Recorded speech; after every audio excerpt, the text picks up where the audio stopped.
ولكن يا للأسف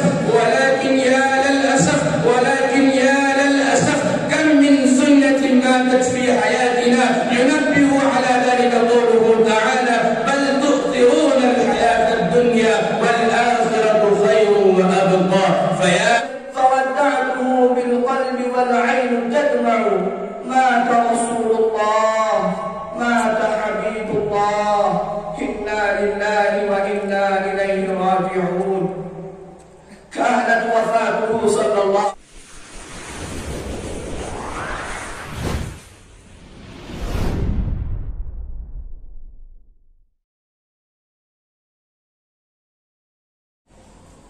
الحمد لله رب العالمين الرحمن الرحيم، هو العزيز الغفار مقلب القلوب والأبصار، نحمده تعالى ونشكره بالعشي والإبكار. أشهد أن لا إله إلا الله وحده لا شريك له، وأشهد أن سيدنا محمدا عبده ورسوله النبي المختار، صلى الله عليه وعلى آله الأطهار وأصحابه الأخيار. أما بعد، فأعوذ بالله من الشيطان الرجيم. بسم الله الرحمن الرحيم. وقال تعالى: قل إن كنتم تحبون الله فاتبعوني يحببكم الله ويغفر لكم ذنوبكم والله غفور رحيم. فيا عشاق النبي صلى الله عليه وسلم، أريد أن أخطب على مسامعكم حول موضوع اتباع السنة يضمن للفلاح في الدارين. حضرات المستمعين، أوصيكم ونفسي أولا بتقوى الله عز وجل والتمسك بالسنة المطهرة. إخوة الإسلام، إن أهم ما يعتني به المسلم في حياته اليومية هو العمل بسنة النبي المصطفى صلى الله عليه وسلم. فاتبعوا سنة النبي الكريم في جميع شؤونكم وأموركم، فإن منزلة المؤمن تقاس باتباع الرسول صلى الله عليه وسلم. فكلما كان تطبيقه للسنة أكثر كان عند الله أعلى وأكرم، فيكفي في ذلك قول الله عز وجل: قل إن كنتم تحبون الله فاتبعوني يحببكم الله ويغفر لكم ذنوبكم والله غفور رحيم. وقال تعالى: قل أطيعوا الله والرسول فإن تولوا فإن الله لا يحب الكافرين. قال ذو النون المصري: كان علامة حبكم إياه سبحانه وتعالى اتباع سنة رسوله صلى الله عليه وسلم. رزقنا الله وإياكم حب نبيه واتباع سنته، آمين. قال تعالى: وما أرسلنا من رسول إلا ليطاع بإذن الله. فتأملوا أمة الرسول، لو فقدنا مبلغا من المال لاهتممنا به واجتهدنا في البحث عن ذلك حتى نجده. ولكن يا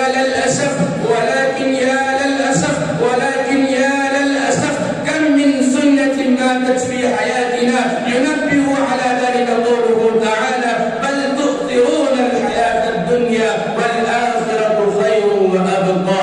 فيا أمة الرسول، اعلموا أن من علامة المحبة اتباع سننه صلى الله عليه وسلم في الظاهرة والباطنة وصفاته الكمالية والجمالية، في اليوم والليلة، عند النوم واليقظة، في الأكل والشرب، وعند الدخول في المساجد والبيوت وغير ذلك، وكذلك عند الخروج منها، وفي السفر والحضر، وعند اللقاء والوداع، وفي التعامل مع الناس أجمعين.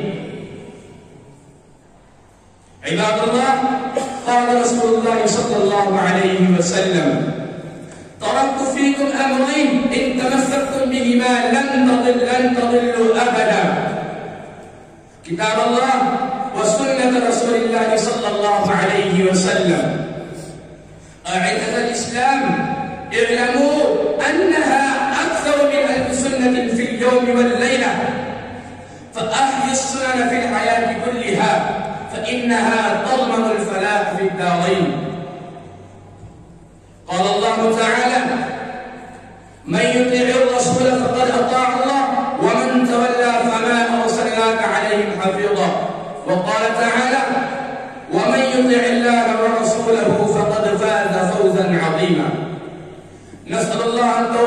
ما يحب ويرضى، ونسأل الله أن يهدينا على سنة رسوله محمد صلى الله عليه وسلم، وأن يميتنا على ذلك، آمين يا رب العالمين. صلى الله تعالى على خير خلقه محمد وعلى آله وصحبه أجمعين، وآخر دعوانا أن الحمد لله رب العالمين.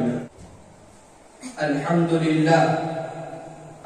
لله المتفرد بالخلق إيجادا وإفناء، وهو سبحانه القيوم دواما وبقاء، والصلاة والسلام على عبده ورسوله محمد خير البرية سيرة بل جاء، وسريرة مطهرة زهراء، وعلى آله وصحبه حبا وولاء.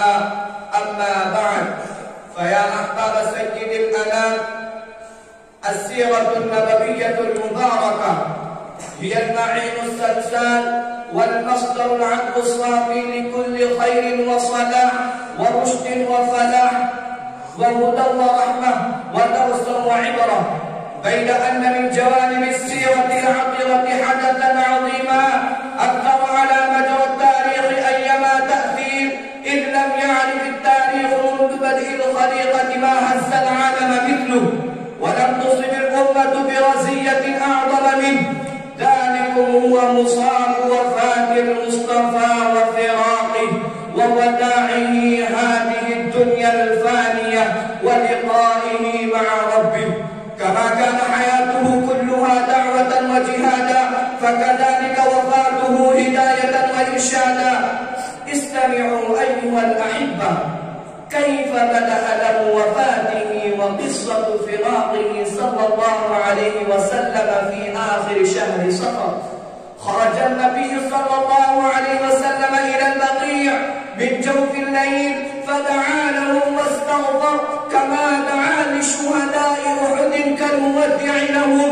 ثم أخذت النبي صلى الله عليه وسلم حمى شديدة وصداع شديد، ولما تفاقم المرض بالمصطفى استأذن زوجاته أن يمرض في بيت عائشة رضي الله عنها، فأرسل له رضي الله عنهن أحبة المصطفى، ومع ما كان به من شدة المرض إلا أنه كان يصلي بالناس.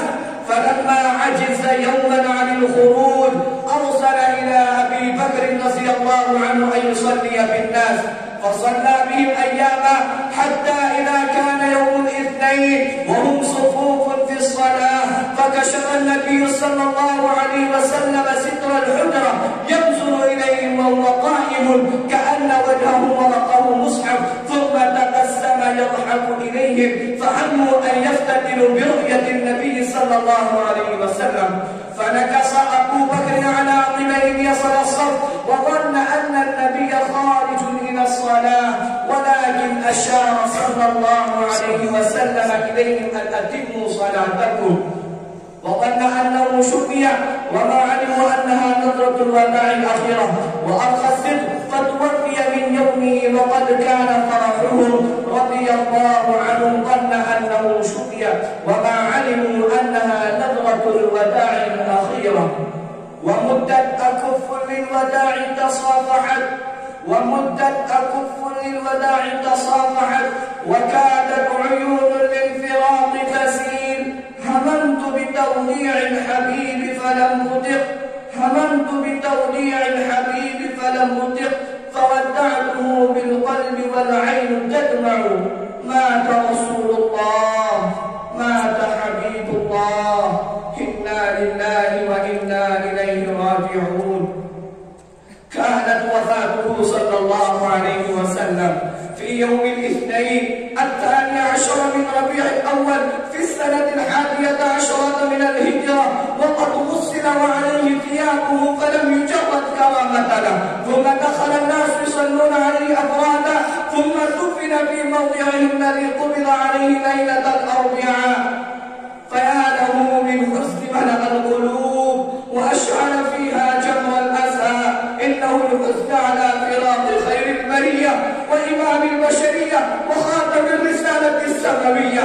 أيها الكرماء، لقد ترك النبي الدنيا ولم يترك دينارا ولا درهما وتوفي ودرعه مرهونة عند يهودي في شعير، توفي ومات بها 3 أيام تباعا، ذاق اليوم وتحمل أعباء الرسالة وصبر وصابر وعفا وسامح وربى أمة خالدة فيها الهداية والإيمان والشريعة الباقية، ترك سيرة عطرة لتكون منهاجا للأمة إلى يوم القيامة.